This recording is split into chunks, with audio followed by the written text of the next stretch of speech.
In today's video, I'm going to teach you how to create shadows in VistaCreate.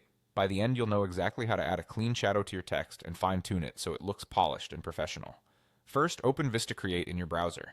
From the home page, choose a design to work on. You can open an existing project or start from a template. Either works. Once your canvas is open, click any text element you want to style. You'll know it's selected when you see the bounding box and editing controls around it.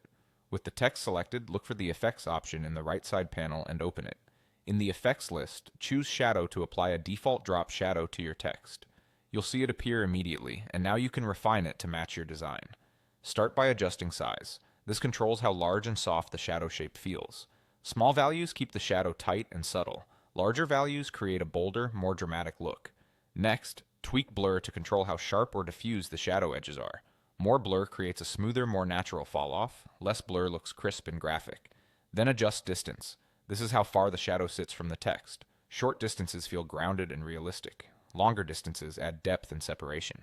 Use angle to set the direction of your light source. Rotating the angle moves the shadow around your text, which helps your design feel consistent with other elements on the page.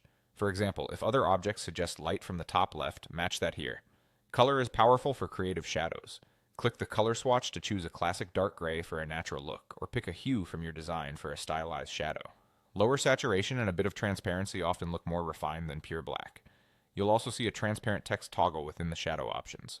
Turning this on makes the text itself see-through while the shadow remains visible, creating a cutout effect that lets the background show through the letters. It's great for busy images, but make sure your shadow color and blur keep the text readable.